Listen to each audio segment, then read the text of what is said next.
It begins not with a thunderclap or a breaking news alert, but with silence. A long, harrowing silence that has lasted over 2 decades. The kind of silence that feels more like a scream held inside someone's chest. And then, unexpectedly, that silence breaks, like glass shattering in the dead of night. For the first time since the night that shook the world to its core, Princess Diana's sister, Lady Elizabeth Sarah Lavinia McCorquodale, has decided to speak. What she says doesn't just stir old wounds. It ignites a storm. When Lady Sarah sat down for an interview this past week, no one was prepared for what she was about to say. Not the journalist across from her. Not the production team. And certainly not the royal family, who, for decades, have cloaked themselves in carefully curated narratives and calculated statements. She didn't flinch. She didn't hold back. And what came out of her mouth left everyone in the room visibly shaken. Charles killed her, she said quietly, then repeated it louder, firmer, like a woman no longer afraid of the consequences. King Charles had my sister killed. The statement hit like a tidal wave. Not only because of the person who said it, a woman born into aristocracy, raised alongside the so-called people's princess, but because it echoed something millions have felt in their bones since that catastrophic August night in 1997. Conspiracy theories have always swirled around the death of Princess Diana. There were questions about the security convoy, questions about the speed of the car, the timing, the tunnel, the cameras, and most of all, questions about motive. But never before had a member of her own family uttered the accusation out loud. And not just any family member, but her own sister. Her blood. To understand the gravity of this moment, you have to go back. Back to a time when Diana was not yet a princess, not yet a mother, not yet the most photographed woman on the planet. Back to when she was just Dee, a spirited, curious girl growing up in Park House, Sandringham, under the shadow of a royal estate. Lady Sarah was her older sister. The one who set the example. The one who, for a time, even dated Prince Charles herself. A fact few people remember, and even fewer talk about. But it happened. And it forever shaped the complicated dynamic between the Spencer family and the Windsors. When Charles ultimately shifted his affections from Sarah to Diana, some wondered if it was fate, or something far more orchestrated. The royal family, in their search for a future queen, had their eyes set on someone docile, young, and easily molded into the role of consort. Diana, at first glance, seemed to fit the bill. But they didn't count on her having a mind of her own. They didn't anticipate her magnetic pull with the public. And they certainly didn't expect that the shy girl from Norfolk would one day become a global symbol of compassion, resilience, and defiance. In the years following her marriage, Diana's relationship with the monarchy frayed like an old rope stretched to its limit.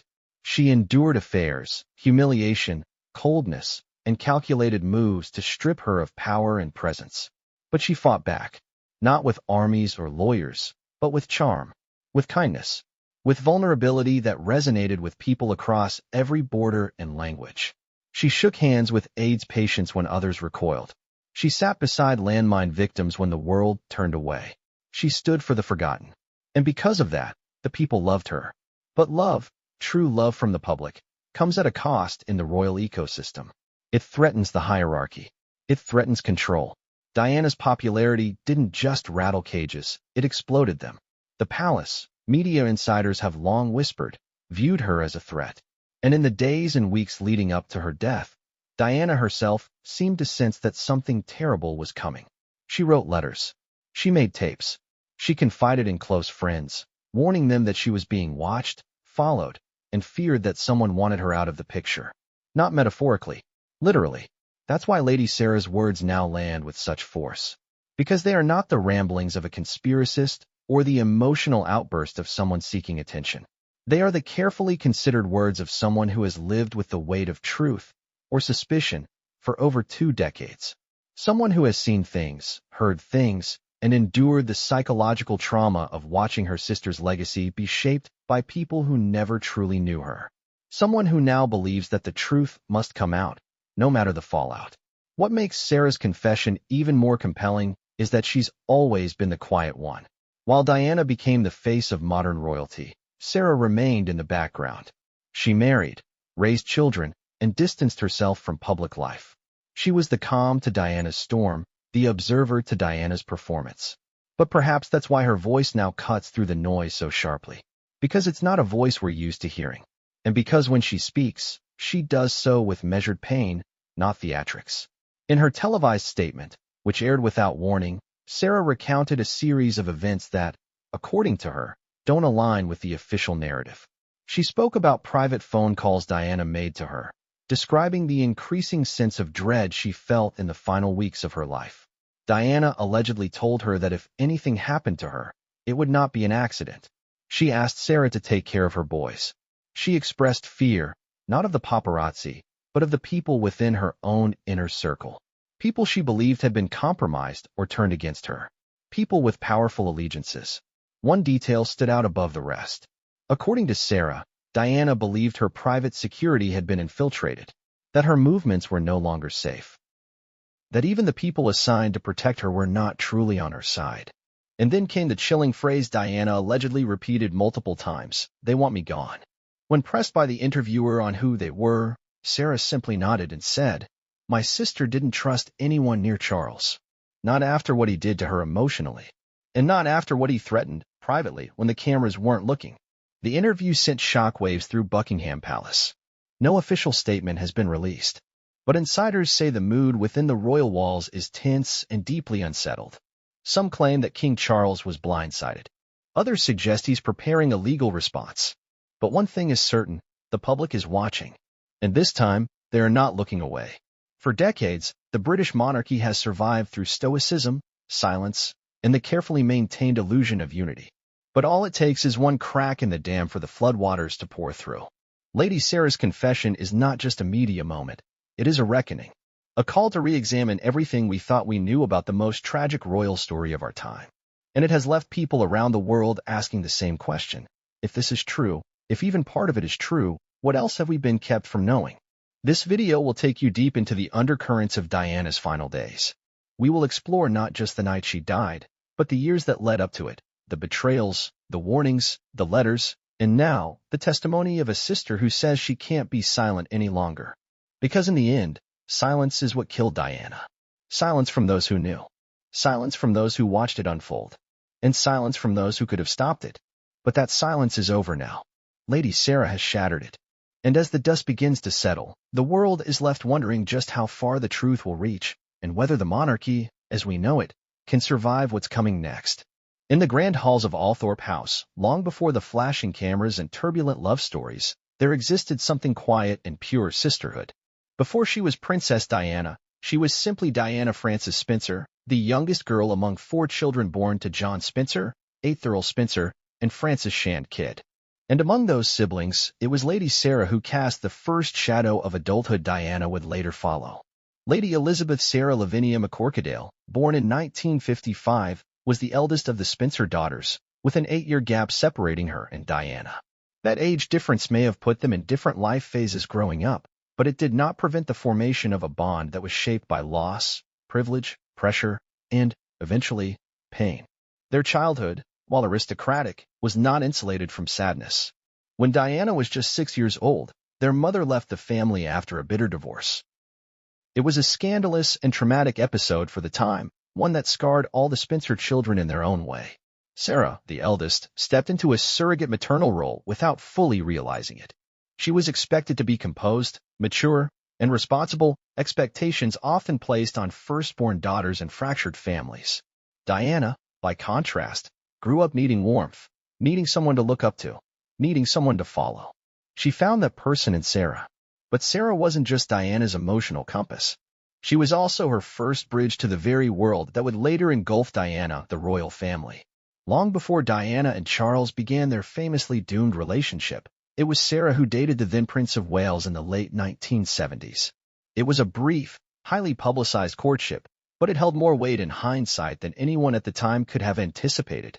Sarah once told the press that she would not marry Charles if he were the dustman or the King of England. The remark reportedly irritated Charles, who ended the relationship shortly after. But something had already been set in motion. Diana, often quiet and observant, had witnessed firsthand how proximity to royalty changed everything: public interest, media obsession, and the pressure to conform. And yet, she was drawn to it all. Perhaps out of curiosity, perhaps out of a longing for a fairy tale, or perhaps because she thought, unlike her sister, she could survive it. Over the next few years, their paths would diverge and reconnect like two rivers weaving through a shared terrain. Sarah married Neil McCorquodale in 1980 and stepped away from the public eye. Diana, meanwhile, would become the object of global fascination. By the time she married Prince Charles in 1981, she was just 20 years old, staring down the aisle of St. Paul's Cathedral with trembling hands and a trembling heart. Though Sarah had already experienced a royal romance, albeit briefly, she stood beside Diana on that day as one of her bridesmaids and most loyal confidants. Family friends recall how she tried to prepare Diana for what was to come, not just the protocol and the duty, but the intense loneliness that came with being royalty. It was a warning spoken from experience. But Diana was young, hopeful, desperate for love. And perhaps she didn't fully understand what Sarah was trying to tell her. As Diana's life within the royal structure unfolded, it became increasingly clear that the fairy tale was a facade. Her marriage was unraveling almost as soon as it began. Sarah, though not always in the spotlight, was one of the few people Diana could confide in. There were phone calls late at night, letters filled with sorrow, and whispered conversations away from the prying eyes of the palace. Sarah knew things the public didn't see, things even Diana's closest staff members were unaware of. Diana often spoke to her sister about how isolated she felt. The grandeur of the palaces meant little when you felt emotionally abandoned inside them. Charles's ongoing relationship with Camilla Parker Bowles was like a slow-burning fire in Diana's life, consuming her trust, her self-worth, and eventually, her mental health. Sarah listened. She didn't always have the answers, but she never turned away. There were moments, however, when their bond was tested. As Diana's fame grew, so did the distance between her and the family that had once shielded her. Public life had a way of creating layers, and Diana began to build walls even Sarah couldn't always scale. There were periods of silence, miscommunications, and missed opportunities to connect. But despite the ebb and flow, the foundation of their relationship remained intact. Because underneath the titles and headlines, they were still just two sisters who had survived a fractured childhood and the endless expectations of nobility. One of the most touching but little-known stories about the sisters comes from the early 1990s, during one of Diana's lowest emotional points. After a particularly damaging tabloid article circulated about Diana's eating disorder, a struggle she had tried to keep private, Sarah showed up at Kensington Palace unannounced. She didn't come to discuss strategy or issue press releases. She simply sat with her sister. No cameras, no advisors, just quiet presence.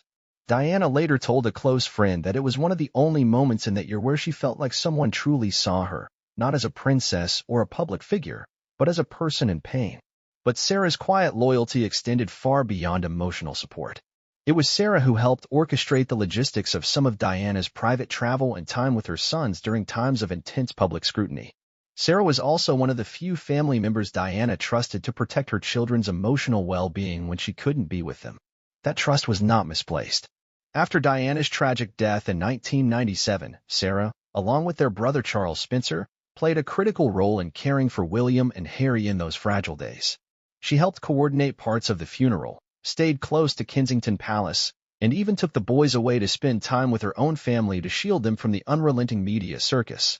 But what the world didn't know, what even some in the royal inner circle were unaware of, was the burden Sarah had carried all those years. A burden of knowledge. A gnawing feeling that something was not right about how Diana died. The details never sat well with her.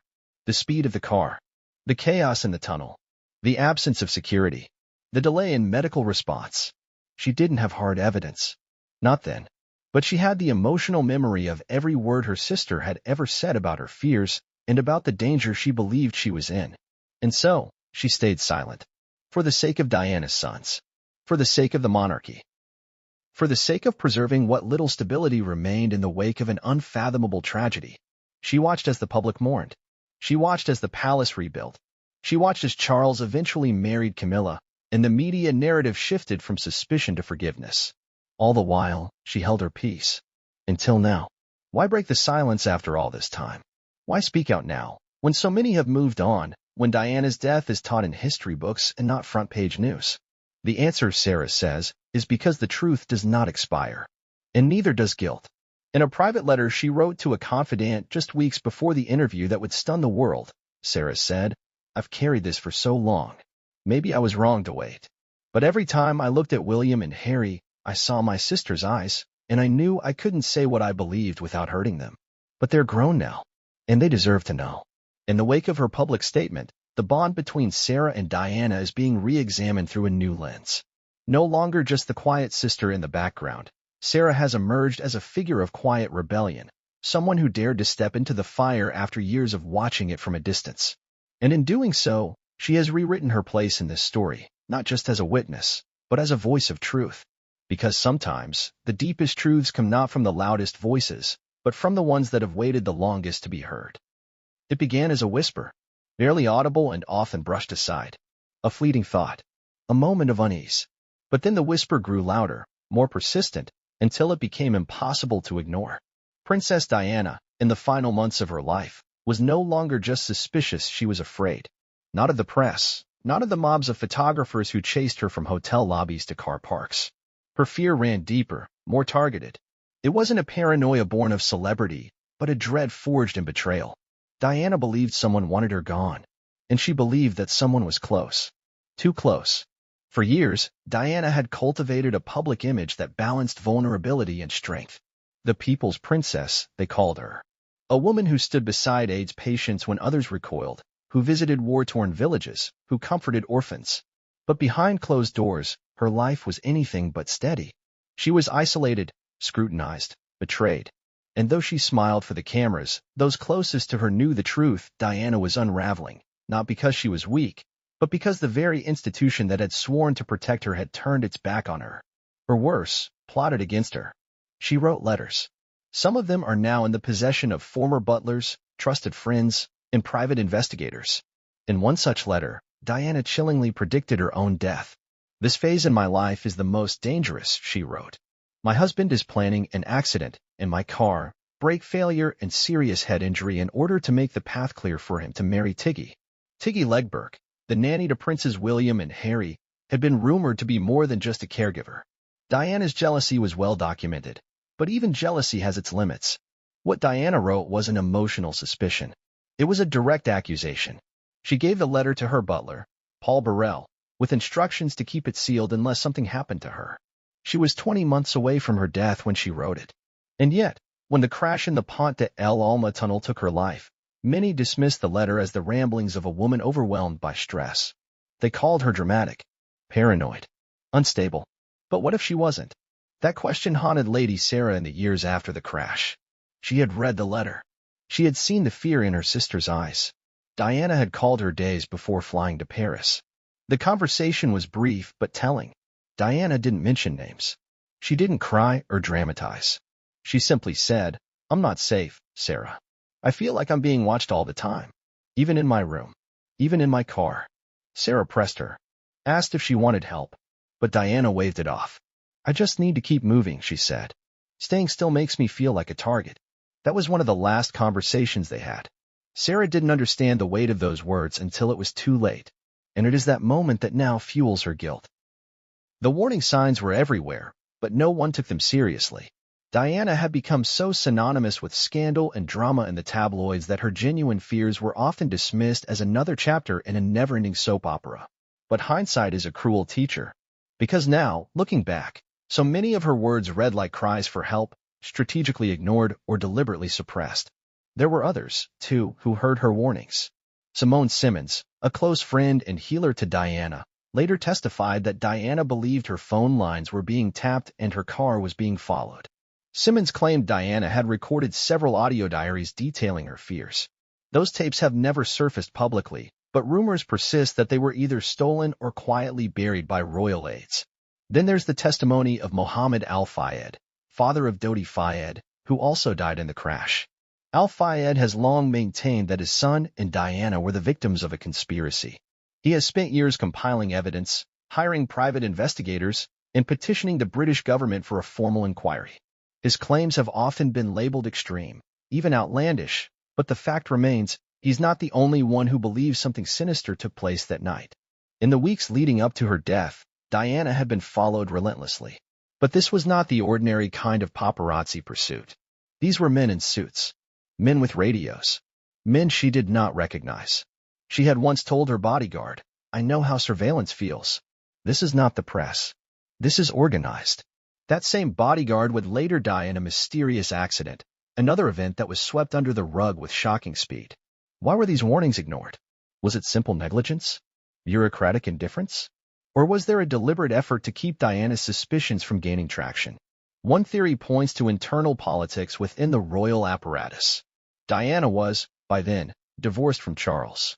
She had been stripped of her HRH title and was considered a loose cannon by many within the palace walls. Her relationship with Dodi Fayed, a Muslim man and the heir to a massive fortune, was unsettling to some. Rumors of a potential engagement added fuel to the fire. There were whispers, unconfirmed, but persistent, that Diana might have been pregnant. If true, the thought of the future king's mother having a child with a foreign national posed an unthinkable risk to the image of the monarchy.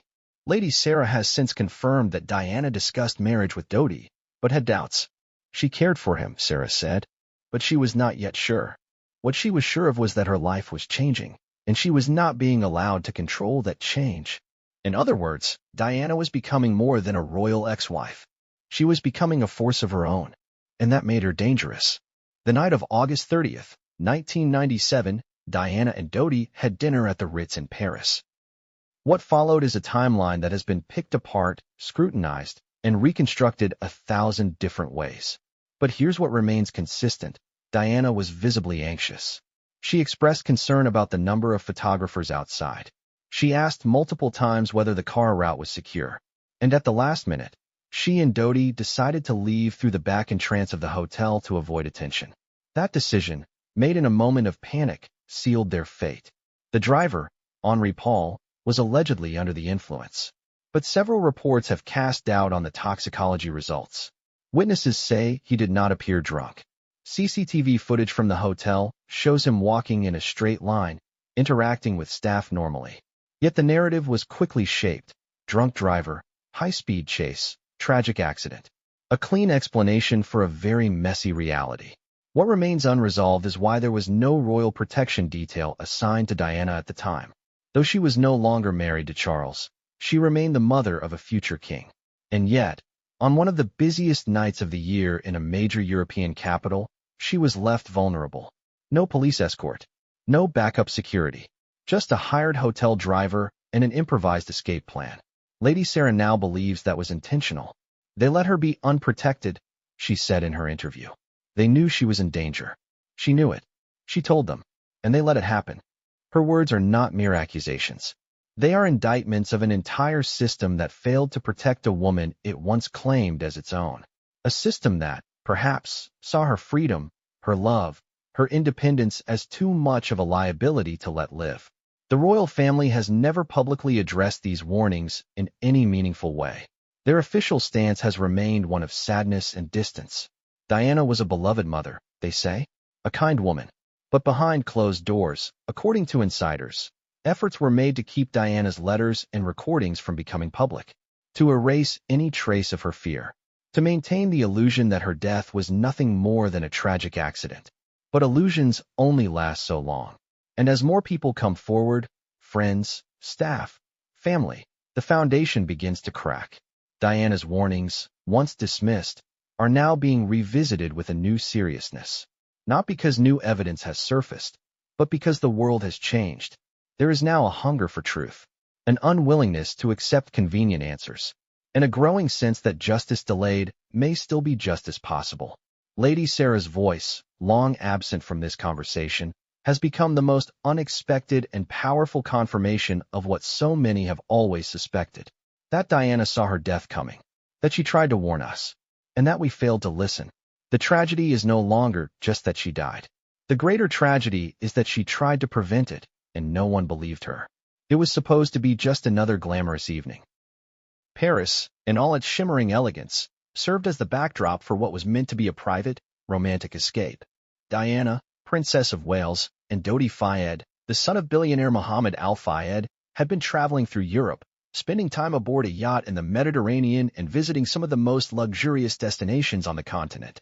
But that night, August 30th bleeding into the early hours of August 31st, was the end of something far bigger than just a relationship. It marked the close of a chapter that had never truly belonged to Diana in the first place. Diana had arrived in Paris that Saturday afternoon. The Ritz Hotel, owned by the Fayed family, became their temporary shelter. It was a well-orchestrated trip meant to be part relaxation, part retreat from the relentless scrutiny she faced every single day. But that scrutiny followed her there too. Paparazzi had gathered at every entrance, every street corner. Some say over 30 photographers were camped out, hungry for a single shot of Diana and Dodi. Their images, their movement, even the way they looked at each other, these were all currency. And Paris, that night, became a battlefield where privacy was not just invaded, it was annihilated. Inside the Ritz, Diana appeared exhausted. She had made several phone calls earlier in the day, including one to her sons, William and Harry, who were vacationing with Prince Charles in Balmoral. Friends later said she sounded content but cautious. She expressed a strong desire to come home soon, saying Paris was beautiful, but the attention was suffocating. More than once, she mentioned wanting a quiet life. She was determined to carve out something more stable for herself and her boys. But there was an edge in her voice, uncertainty, perhaps even dread. According to one hotel employee, Diana was visibly agitated by the growing crowd outside.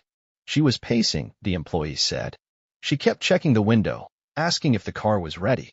Dodi, too, seemed on edge. At one point during the evening, he changed the dinner reservation last minute. Originally planning to dine at Chez Benoit, the couple opted instead to stay in and eat at the hotel's Imperial Suite. Some believe this change was strategic, a way to avoid being photographed.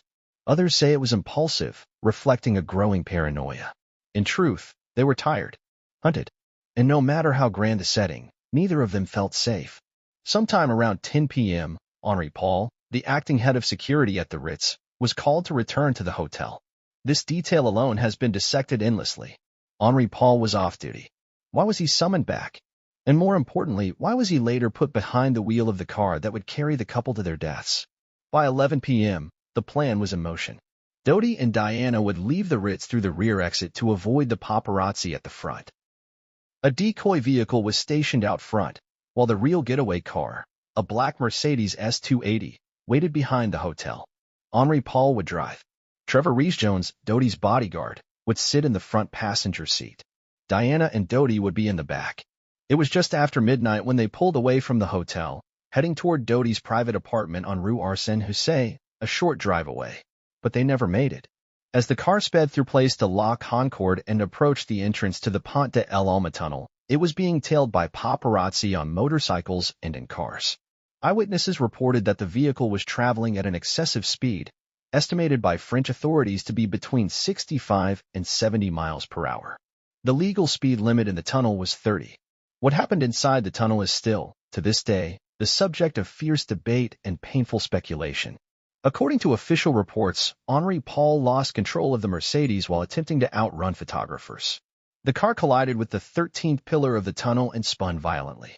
Dodi was killed instantly. Henri Paul died upon impact.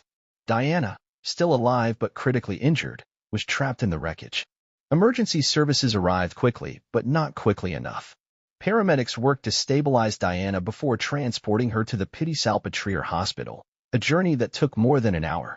The decision to treat her at the scene before moving her has been widely criticized, especially considering her internal injuries were causing rapid blood loss.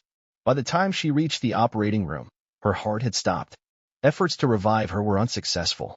At 4 a.m., Diana, Princess of Wales, was pronounced dead. The news traveled fast, but not fast enough to reach her family before the media. Lady Sarah would later say she learned of her sister's death not from a phone call by officials, but from a headline on television.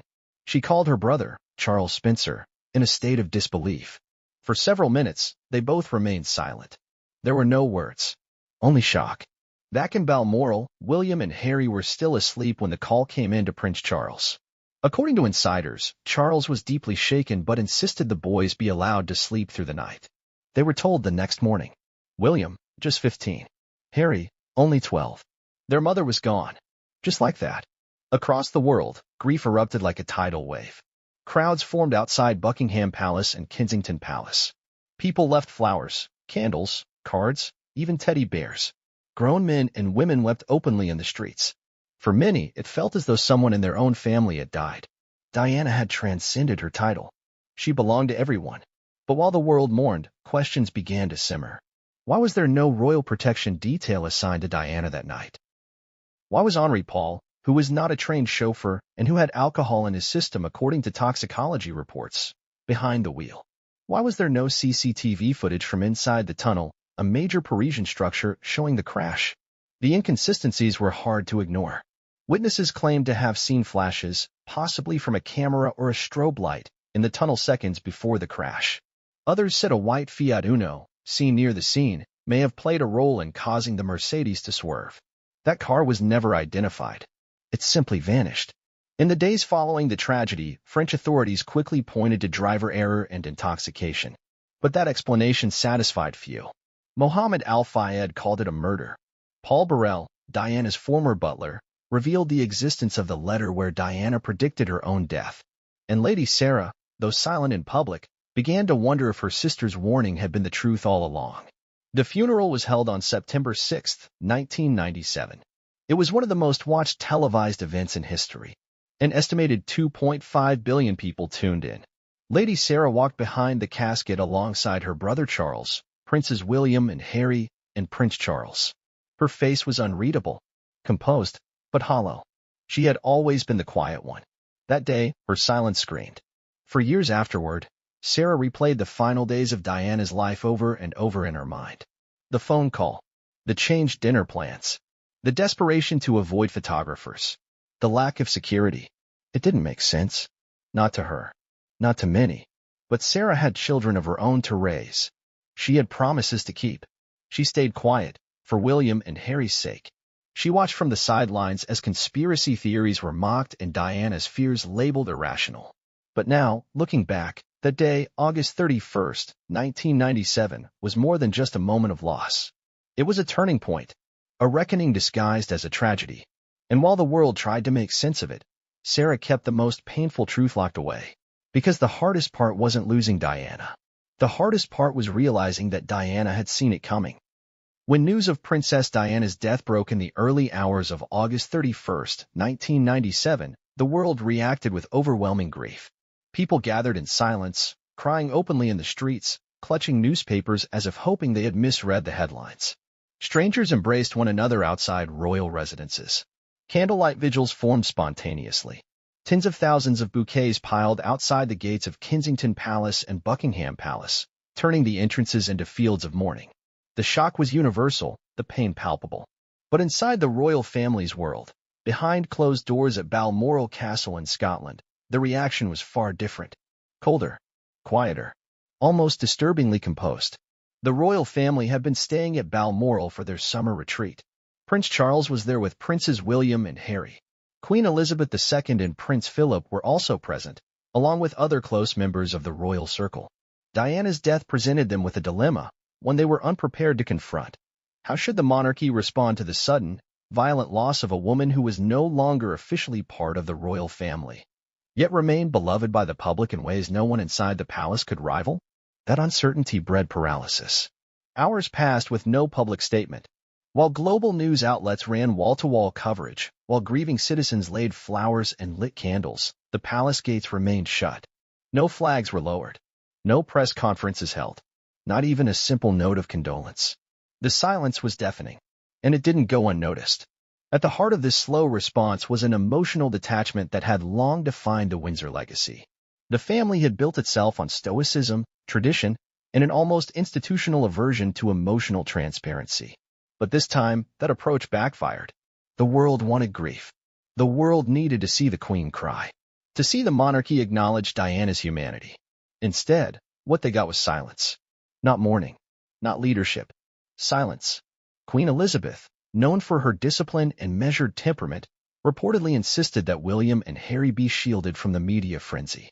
She believed it was better for the boys to grieve privately, in a quiet Scottish estate far from the chaos of London. And while this may have been a grandmother's instinct to protect, it was seen by the public as aloof, disconnected, even cruel. Prince Charles, on the other hand, was thrust into a more complicated role. He was Diana's ex-husband, the man many blamed for her emotional unraveling, yet now he was responsible for bringing her body home from Paris. According to palace staff and press accounts, Charles was deeply shaken by the news. He insisted on flying to Paris personally to retrieve Diana's remains. In a rare moment of assertiveness, he overruled objections from royal advisors who thought it would be inappropriate for a royal to accompany the body of a divorced former princess. Charles reportedly told them, "She was the mother of my sons. She deserves dignity." It was one of the few moves during that week that gained him some public respect. Still, inside Balmoral, the mood was described by those close to the family as tense, awkward, and strangely procedural. There were no public tears, no dramatic scenes, just hushed conversations, carefully chosen words, and the omnipresent concern of maintaining the monarchy's image. Lady Sarah, who had made her way to Balmoral upon hearing the news, later said the atmosphere felt like entering a courtroom rather than a place of mourning. She remembered stepping into a room where members of the family were seated around a table, speaking in low tones, strategizing, not grieving. It was as if Diana's death was a problem to solve, not a person to miss, she would later say in private. They were already discussing funeral arrangements, protocol, public appearances. I remember thinking, has anyone even cried yet? It was Sarah who quietly urged that Diana's sons be allowed to express their grief more openly. She knew how much Diana had feared the coldness of royal life would bleed into her children's emotional upbringing.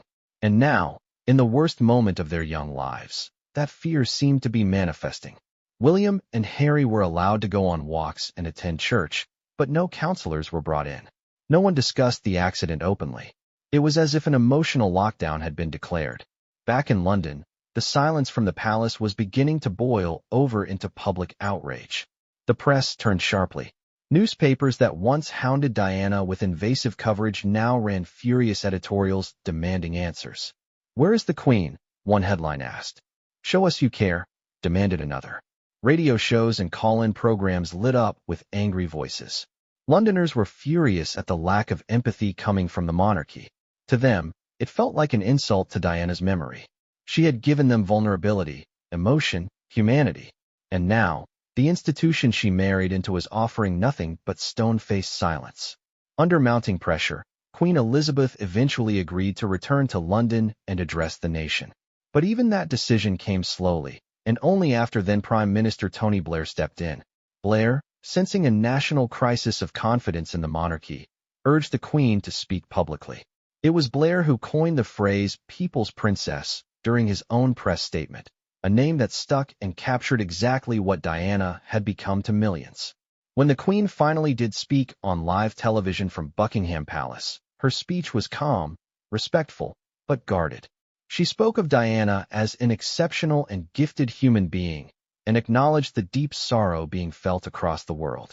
But her words, carefully chosen and cool in tone, did not quite bridge the emotional chasm that had formed between the royals and their subjects. It was, at best, a step toward healing. But for many, it was too little, too late. Lady Sarah, watching the speech from a private room in Kensington Palace, felt conflicted. She appreciated the gesture, but knew it hadn't come naturally. Diana had once told her that the monarchy feared emotion. That vulnerability was considered a threat. And now, that fear was on full display. Behind the scenes, the royal family began to panic. Not because they feared losing Diana's memory, but because they feared losing control of the public narrative. Inside royal press offices, staff worked overtime to scrub past missteps. Publicists issued statements emphasizing the family's grief, highlighting Charles's role in retrieving the body and framing the Queen's actions as protective rather than indifferent. But no amount of spin could erase the truth. In their most important moment of public responsibility, the royal family faltered. They chose protocol over compassion, image over intimacy. And the public saw it all. In the years that followed, this moment would become a case study in royal crisis management. Historians would point to it as the event that almost broke the monarchy's bond with the people. It would take years for that bond to be repaired, and some would argue it never fully was. For Lady Sarah, it was confirmation of everything Diana had confided in her. The institution, so focused on preservation, had forgotten its humanity. Diana, in all her imperfection and openness, had embodied the very thing the public yearned for. And in her death, that yearning turned into rage. But it wasn't just the public who felt betrayed. Inside Diana's own family, especially among her siblings, the royal response deepened old wounds. They had watched her suffer through a painful marriage, struggled to find her voice, and finally, after years of emotional turbulence, begin to find some sense of peace, only to see it all ripped away. And now, they watched again as the family that had once frozen her out did the same in death. Lady Sarah would never forget that week. The quiet corridors of Balmoral, the strained conversations, the way no one said Diana's name unless they had to. She remembered standing at the edge of a field, looking out over the hills, wondering if anyone else was feeling the same gut-wrenching despair she was. The silence wasn't just a lack of noise, it was a void, a vacuum where love should have been. And it was in that silence that Sarah made a decision. She wouldn't speak then, not publicly, not while William and Harry were still growing, still finding their way in the shadow of their mother's legacy. But she would remember everything, every cold glance, every awkward silence, every missed opportunity to honor Diana with dignity. Because one day, the truth would matter more than protocol. One day, silence would no longer be enough. Lady Sarah McCorquodale stood at the edge of the world's most watched tragedy, not as a spectator, but as someone who had lived through every painful beat. She had known Diana since the moment she was born. They had grown up under the same roof, shared holidays, and navigated the strange, cold rituals of aristocratic British upbringing. And yet, on the day of her sister's funeral, as billions watched and the air around Kensington Palace stood still with grief, Sarah remained quiet. And she would stay that way for over 25 years. It wasn't that she didn't have thoughts. She had many. Questions, too, more than anyone could imagine. The kind that didn't just keep you awake at night, but haunted you across decades. But Sarah's silence was deliberate. It was heavy. It was protective. And it had a purpose. In the days following Diana's death, Lady Sarah was thrust into a role she never wanted, the dignified sister of a fallen global icon. As the cameras zoomed in on her expressionless face during the funeral procession, many mistook her composure for coldness. But what they didn't know was that beneath that surface, she was fighting a storm, not just of sadness, but of anger, confusion, and helplessness. She had promised Diana that she would protect her boys if anything ever happened. Now that moment had arrived, and the very first thing she chose to protect them from was the truth. Sarah had been one of the last people Diana confided in before her death. She had heard the fears, the paranoia, the suspicion that she was being followed, recorded, betrayed. Diana had told her she didn't feel safe, and that if anything happened to her, it would not be an accident. At the time, Sarah didn't know what to make of those claims. Diana was under immense pressure, constantly harassed by the press, and still recovering emotionally from a failed marriage and fractured friendships. Sarah had listened carefully, but she had also hoped her sister was wrong, that her fears were unfounded, that life would stabilize again. But when the news came in, the crash, the tunnel, the fatal injuries, all of Diana's words came rushing back in horrifying clarity. The pieces didn't just fall into place. They hit like stones. It wasn't just grief Sarah felt. It was guilt. Because deep down, she realized that Diana had been right. That something was terribly wrong, and she hadn't done enough to stop it. In the years that followed, Sarah watched from the sidelines as public interest in Diana never waned. There were documentaries, interviews, tribute concerts, conspiracy specials. People speculated endlessly about what happened in the tunnel, who might have been involved, and whether the truth would ever come out. But Sarah said nothing. Not to the press. Not even to authors. Her refusal to engage earned her a reputation as fiercely private, even cold. But those who knew her understood her silence wasn't an act of denial. It was her armor. Raising a family of her own, Sarah focused on shielding her children and Diana's from the corrosive influence of the media. She attended charity events, offered quiet support to William and Harry, and made sure that no personal family stories made their way into the tabloids. She knew that the press would twist anything she said, and she also knew that if she opened her mouth too soon, the consequences could be catastrophic. At the heart of Sarah's silence was a promise, a commitment to protect her nephews from more pain. Diana had once said to her, "They're going to grow up in a world where everyone thinks they know me, but they won't really know what's true unless you tell them." Sarah took that to heart, but she also understood that timing mattered. Speaking too soon would only add fuel to a fire already burning out of control. There were times, however, when she nearly broke. Times when false stories about Diana's final days circulated, painting her as erratic, reckless, or even self-destructive. Sarah wanted to scream. She wanted to hold a press conference and show them all the letters, the voicemails, the moments of lucidity that defined her sister's final weeks. But again, she stayed silent. Because Diana would have hated the spectacle. Because William and Harry were too young. Because if she spoke, there was no taking it back. One of the few moments Sarah stepped into the public conversation came during the official inquest into Diana's death. Even then, she chose her words carefully. She confirmed that Diana had expressed concern for her safety, but stopped short of endorsing any specific conspiracy. It was a balancing act, acknowledging what Diana had felt without pointing fingers. Some criticized her for this. They wanted more. They wanted names. But Sarah wasn't there to satisfy the public. She was there to honor her sister's memory without igniting a war she couldn't win. In private, Sarah documented her thoughts. Diaries, letters to herself, even voice recordings.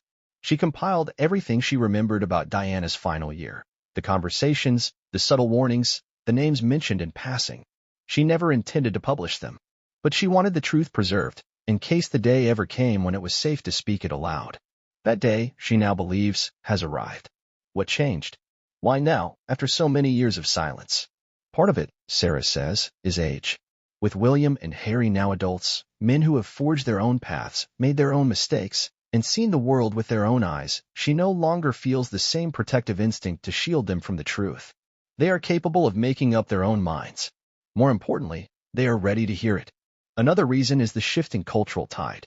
The monarchy today faces unprecedented scrutiny. From accusations of racism and elitism to public outcries about financial mismanagement and outdated traditions, the institution is no longer untouchable. People are asking hard questions. They are more willing to believe that things may not be as they seem. And for Sarah, that environment created a rare window of opportunity, a moment when her voice might finally be heard without being dismissed. But perhaps the most compelling reason for her decision is deeply personal.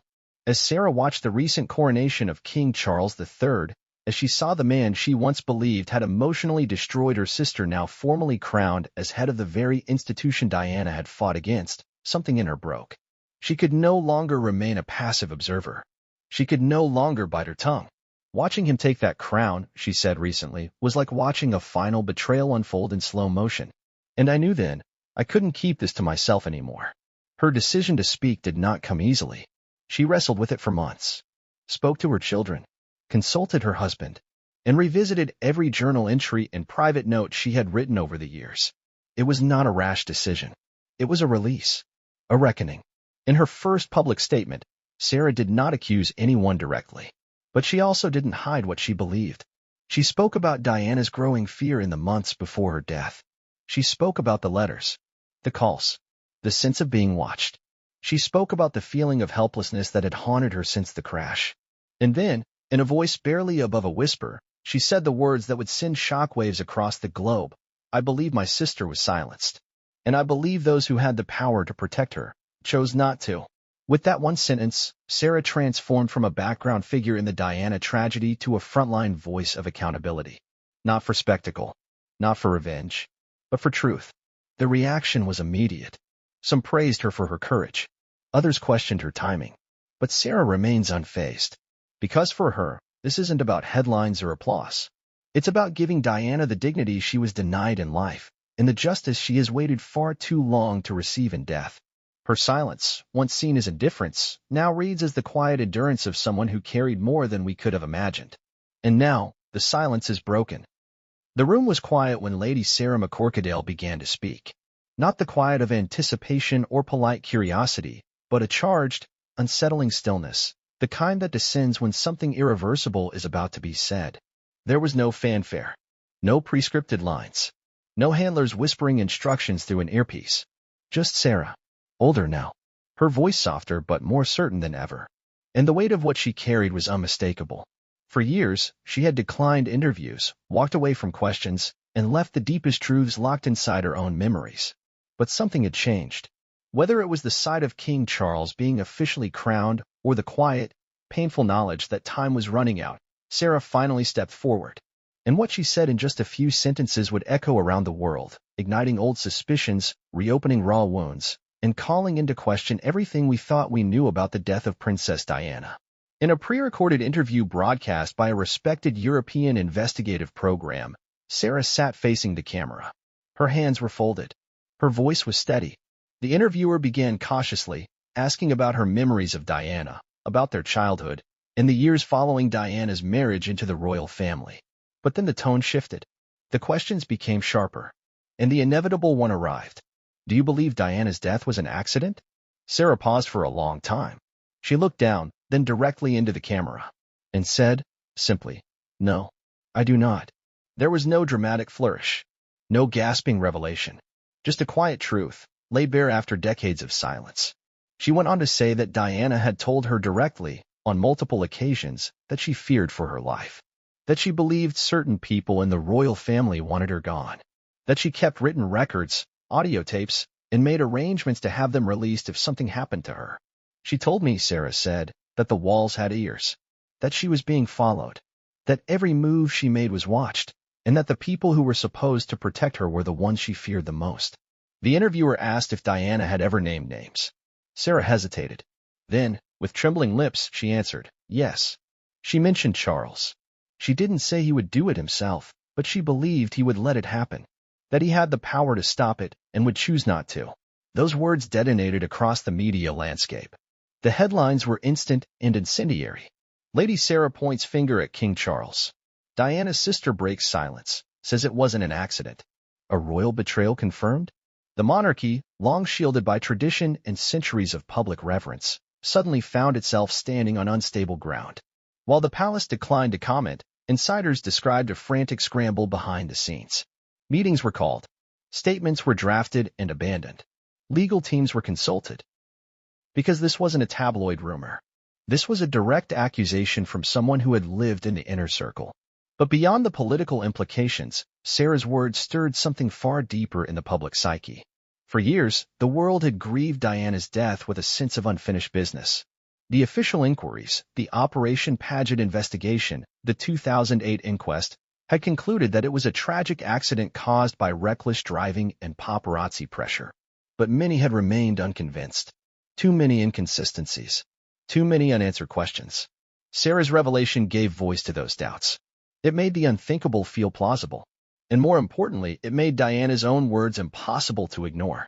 In the interview, Sarah referenced a letter Diana had written in 1995, one that she gave to her butler Paul Burrell and another copy she had mailed to Sarah herself. That letter, already known in some circles, had been dismissed by some as the paranoid ramblings of a woman under emotional strain. But Sarah argued otherwise. She wasn't hysterical, she said. She was clear, calm, and she told me that if she died, it wouldn't be an accident. She said to keep the letter safe. I did, and I can no longer justify keeping it hidden. The letter, written in Diana's signature script, describes her fears about being in a car crash. She mentions brake tampering. She mentions plans to discredit her, and she writes that she felt the walls closing in. Sarah held that letter in her hands during the interview. She didn't read it aloud, but its mere presence was enough. It was the missing piece, proof that Diana had not only feared for her life, but had actively prepared for her death. And then came the most disturbing revelation of all. Sarah disclosed that weeks before Diana's death, her sister had asked her to take custody of certain documents and recordings if anything happened. She said, "Don't give them to the press. Not right away. Wait until it matters." I didn't know what she meant then, but I think I do now. The nature of those materials remains undisclosed, but sources close to Sarah suggest they include audio tapes of conversations between Diana and unnamed individuals she believed were monitoring her. Some even suggest there is a tape in which Diana expresses direct fear that she will be eliminated. If those tapes exist, and if Sarah intends to release them, the consequences could be unprecedented. Why does this matter now? Because for the first time, the accusations are not coming from authors or conspiracy theorists. They're coming from a sister, from someone who never sought fame, never wrote a tell-all, never appeared on talk shows. Sarah has remained private for decades, and that gives her words weight. The power of her revelation is not just in what was said, but who said it, and how. She did not come forward with anger or spectacle. She came with grief, with heartbreak, and with the kind of quiet authority that only someone close to the truth can carry. Sarah's choice to speak out has already caused ripples in Parliament. A growing number of MPs have called for a review of the original inquest. There are whispers of opening a new inquiry, possibly involving international investigators. Public petitions are circulating. The demand for answers is growing louder. But Sarah, for her part, says she's not interested in revenge or retribution. She doesn't want to destroy the monarchy. She wants the record corrected. She wants her sister's truth acknowledged. And above all, she wants to give Diana something she never had while alive: protection. I couldn't save her then, she said at the close of the interview. But I can speak for her now. And I will. What she has ignited is not just a scandal, it is a reckoning. A confrontation with the past that no amount of royal protocol can suppress. The question now is whether the world, and the royal institution at the center of it, are finally ready to listen. Because once the silence breaks, there's no going back. Before the world knew him as King Charles III, before the crown was laid upon his head, before the carefully choreographed ceremonies and globally broadcasted coronation, he was simply Charles, the Prince of Wales, the future king, and the man whose relationship with Diana would define an entire generation's view of love, power, and betrayal. Their marriage was supposed to be the stuff of fairy tales. But what unraveled behind the closed doors of Buckingham Palace and Clarence House was nothing short of a slow-burning tragedy. Diana entered the royal family with wide eyes and a soft voice. She was barely out of her teens when she married Charles, who was over a decade her senior. She had been sold a dream, one that came with palaces, prestige, and public adoration. But behind that dream was a brutal reality: a man emotionally bound to another woman, a family governed by centuries of rigid tradition, and an institution that prized silence over truth. Even in the earliest days of their courtship, there were signs that something wasn't right. Charles, ever the composed and distant aristocrat, rarely showed the kind of affection or vulnerability Diana so deeply craved. And then there was Camilla Parker Bowles. Diana once famously said, "There were 3 of us in this marriage, so it was a bit crowded." That line didn't come from a place of drama. It came from lived experience. Camilla had never truly left Charles's life. Their connection endured through letters, private phone calls, and secret rendezvous. Diana, meanwhile, struggled to find her place, not just in the marriage, but in the royal family itself. She was constantly scrutinized, her every move analyzed. And when she began to show signs of depression and disordered eating, instead of receiving support, she was labeled unstable. The emotional neglect Diana experienced inside the palace walls became unbearable.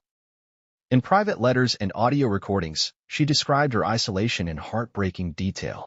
She wrote about crying in bathrooms, being ignored during public functions, and being made to feel like an outsider in her own marriage. More than once, she questioned her sanity. Not because she was mentally ill, but because the people around her treated her pain as an inconvenience. Charles, according to Diana's own accounts, was not just indifferent. He was cold. He dismissed her concerns, made sarcastic remarks about her mental health, and, in some moments, displayed open disdain for her popularity with the public. Diana's widespread affection from the people became a threat to the institution and to Charles's ego.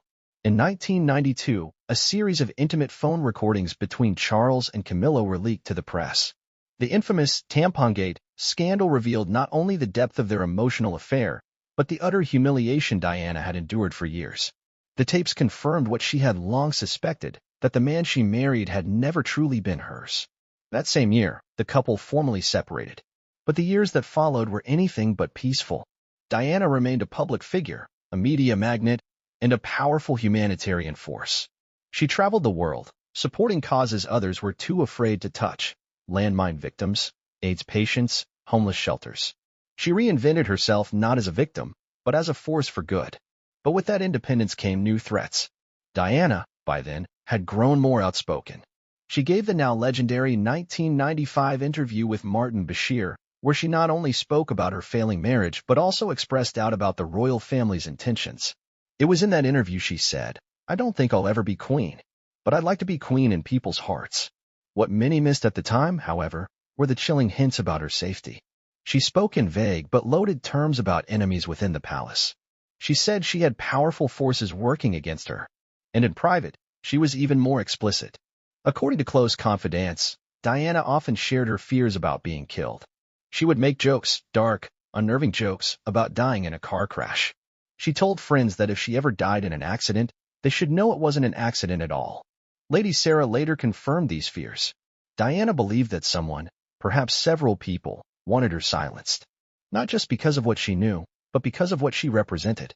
She was a wild card, a woman with charisma, compassion, and the undivided attention of the public. She was unpredictable, and that made her dangerous.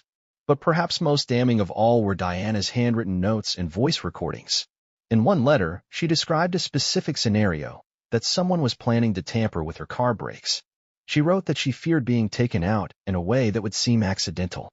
At the time, many brushed it off as melodrama. But when she died in a high-speed car crash in a Paris tunnel, those warnings suddenly felt prophetic. Charles never responded publicly to those allegations. Instead, he buried himself in his duties, gradually rebuilding his image. Over the years, he continued his relationship with Camilla, eventually marrying her in 2005. The public was told to move on, to forgive, to accept that the royal family had evolved. But some couldn't, and Sarah never did. She watched as Charles was slowly rehabilitated in the eyes of the press. She watched as the love story between him and Camilla was reframed as romantic rather than scandalous. And she watched as the memory of her sister was reshaped to fit a cleaner narrative. But behind the polished public image was a man who, according to Diana, had once issued quiet threats. Not overt, not recorded, but remembered.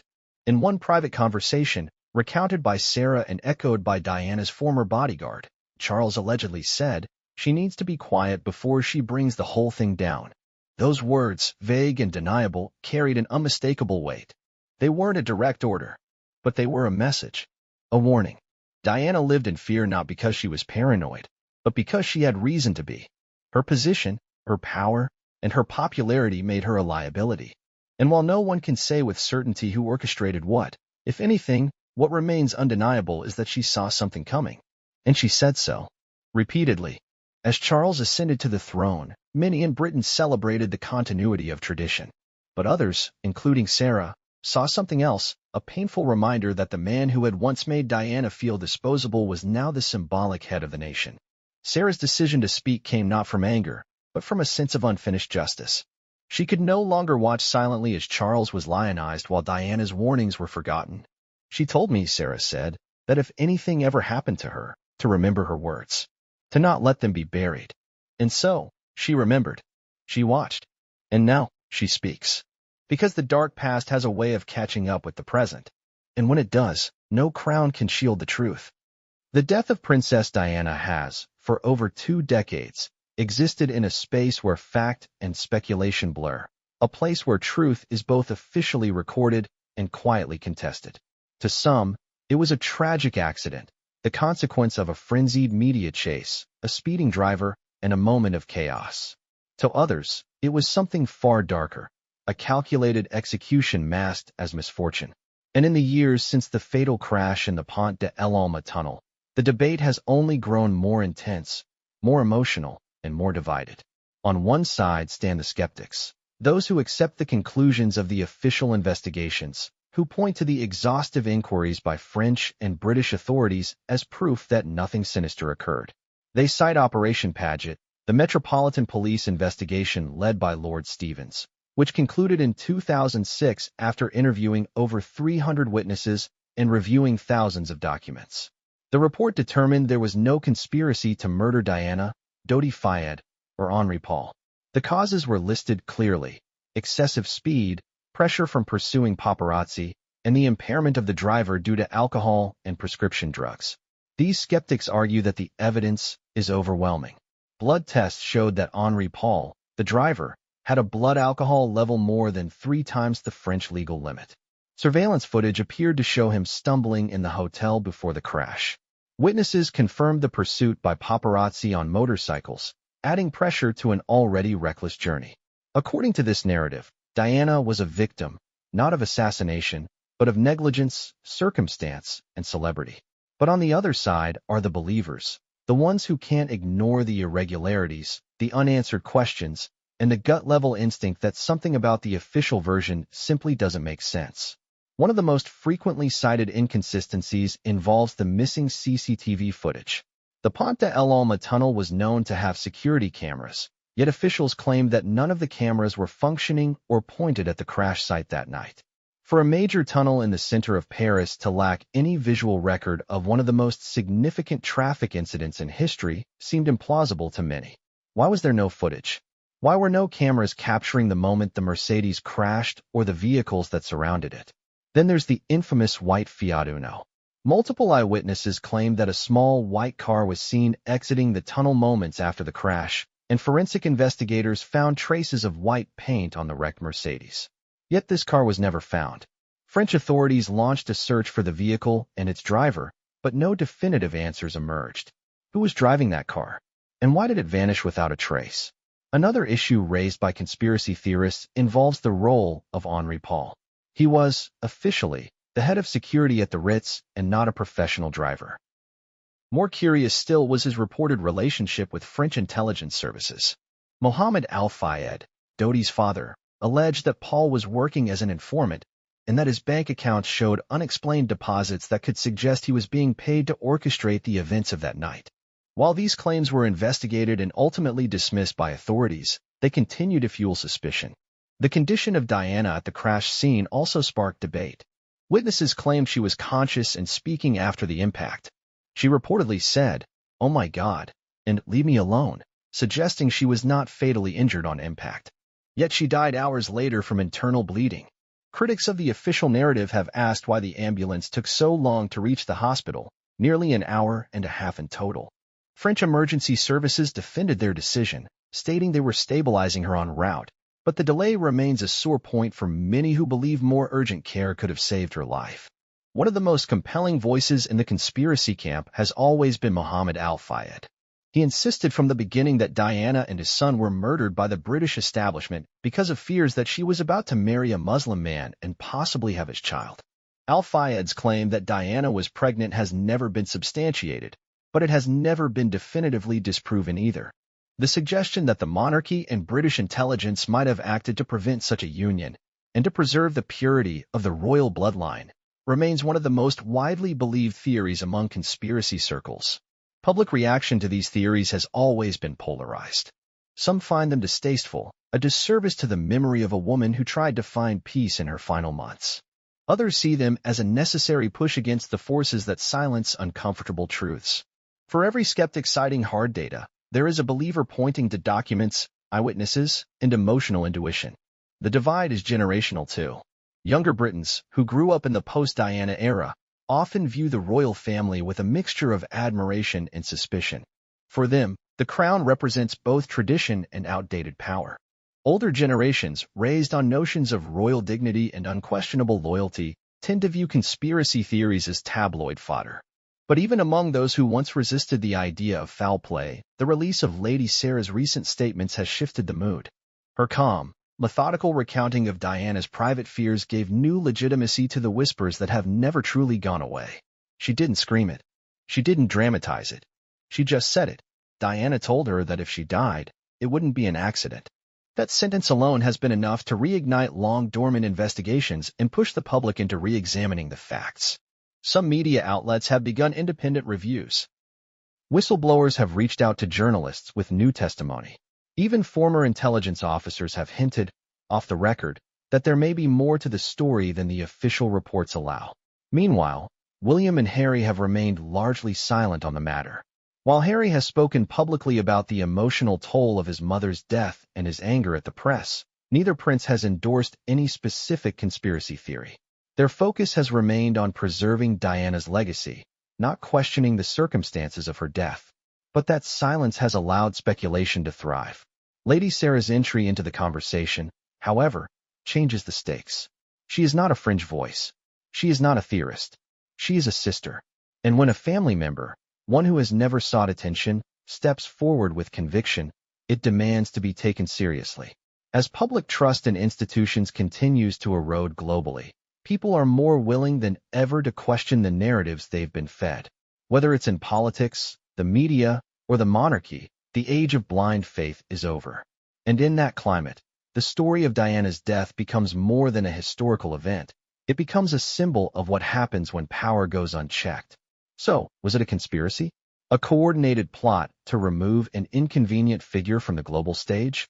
Or was it, as the official reports claim, a terrible accident brought on by a chain of poor decisions and tragic timing? The answer may depend on who you ask. But one thing is certain, the debate is no longer going away. Not now. Not after Lady Sarah has spoken. Not after Diana's own words have resurfaced with new relevance. Truth, as always, may lie somewhere between the official record and the haunting suspicions whispered in its shadow. When Lady Sarah McCorquodale finally broke her silence, the world didn't just listen, it erupted. Within hours of her words airing across television screens and being posted online, reactions poured in from every corner of the globe. Social media lit up with fury, heartbreak, and disbelief. News anchors scrambled to update coverage. Hashtags bearing Diana's name trended worldwide. The late princess, decades gone, had once again become the center of the global conversation. In the United Kingdom, where the monarchy had always held an almost sacred place in public life, the reaction was especially fierce. Some people wept openly as they replayed Sarah's calm, resolute voice explaining that she did not believe her sister's death was an accident. Others took to the streets. Outside Buckingham Palace, candles were lit once again, just like they had been in 1997. Flowers appeared on the gates. People left handwritten notes, many of them addressed to Diana herself. "We never stopped believing you," one note read. "Now we know you were right." For many, Sarah's confession didn't come as a shock. It came as a long-awaited validation.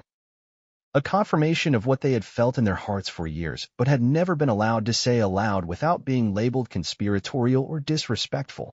Diana's popularity had never waned. In fact, she had become even more beloved after her death, her image carefully preserved in murals, charity events, documentaries, and magazine covers. But beneath the reverence was a quiet undercurrent of suspicion, a lingering sense that the official story never quite added up. Sarah's words pulled that suspicion into the light. In Parliament, the response was swift and divided. Some members of Parliament called for restraint, cautioning against inflammatory rhetoric and reminding the public that 2 major inquests had already been conducted. Others, however, demanded further investigation. A backbench MP from Manchester stood up during a televised session and asked bluntly, "If new evidence from a family member suggests this was not an accident, do we not have a moral and legal obligation to investigate further?" Petitions began circulating within days. One, calling for a new independent inquiry into Diana's death, gathered over 1 million signatures in less than a week. Another called for the release of any sealed documents related to the 1997 crash, especially those held by intelligence services. Protesters gathered outside Parliament and at major intersections in London, holding signs that read, "Justice for Diana," "Reopen the case," and "The people demand the truth." Younger generations joined the chorus too. College students organized debates and panels about the role of monarchy in the modern world. Historians began re-examining Diana's interviews, her letters, and timelines. On podcasts and radio shows, people discussed not only the specifics of Diana's death, but what her story said about power, control, and the cost of silence. Across the Commonwealth, the impact rippled outward. In Australia, New Zealand, and Canada, where Republican movements had been simmering for years, Sarah's confession became a catalyst. Editorials in major newspapers began questioning the continued relevance of the crown. "If the monarchy can't even protect its own," one Canadian columnist wrote, "why should it remain a figurehead for nations who had no say in its formation?" In the United States, where Diana had always enjoyed celebrity-level admiration, the reaction bordered on explosive. Major networks ran primetime specials re-examining the crash. Journalists who had once covered Diana in the 90s were brought back to provide commentary. Oprah Winfrey, who had already helped amplify other royal revelations, hosted a 2-hour roundtable discussion with experts, biographers, and mental health professionals. At the heart of every conversation was a simple question: how did we let this happen? And what of the monarchy? Inside the palace, the atmosphere turned defensive and uncertain. According to leaks from anonymous aides, senior members of the royal household were shocked by the intensity of the public backlash. The palace released a brief, cautious statement expressing sadness over the pain the Spencer family continued to feel, but offered no direct acknowledgement of Sarah's claims. No mention of the word murder. No reference to any investigation. Just a reaffirmation of the royal family's deep and abiding love for Diana. It wasn't enough. Opinion polls taken in the days following Sarah's interview showed a dramatic shift. Public trust in the monarchy plummeted to its lowest levels in decades. Approval ratings for King Charles, in particular, dropped significantly. For the first time since Diana's funeral, more than half of surveyed Britons said they believed her death was the result of foul play. Even staunch royalists began expressing concern that the institution had become too opaque, too unaccountable. For William and Harry, The situation was excruciating. William maintained his usual composure, appearing briefly at a charity event, but avoiding any mention of the subject. Harry, now residing in California, was less reserved.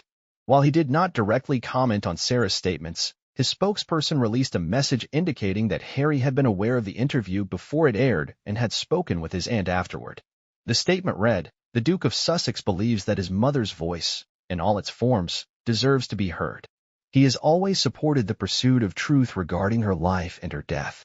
That statement alone stirred new speculation. Was Harry silently endorsing his aunt's claims? Was he preparing to say more? In a live radio broadcast, Lady Sarah's son spoke briefly to a journalist, confirming that his mother had not made the decision lightly and had consulted with several family members before going public. "She's not doing this for attention," he said. "She's doing it because she's tired of living with the weight of it. We all are." Not everyone reacted with praise. Some commentators accused Sarah of destabilizing an already fragile royal landscape. They questioned her timing, her motivation, and her recollection of past conversations. Conservative columnists wrote scathing pieces urging the country to move on. They framed Sarah as a grieving sister unable to let go of old pain. But even among critics, there was a shared sense of unease. Because whether or not one believed her claims, the sheer conviction in her voice was hard to dismiss. In neighborhoods across the country, people began talking differently about Diana, not just as a royal or a fashion icon, but as a warning. Her story became a mirror reflecting the failings of power, the dangers of silence, and the enduring consequences of betrayal. Elderly women who had watched Diana marry Charles with tears in their eyes now spoke with clenched jaws about the injustice of her end. Young mothers looked at their daughters and said, "Don't ever let them silence you." Even schools picked up the conversation. Teachers introduced media literacy lessons centered around how Diana was portrayed in the press versus how she described her own experience. History classes revisited the 90s with fresh questions. What happens when institutions put image before integrity? Who holds power accountable when the power is royal? Internationally, world leaders offered measured responses.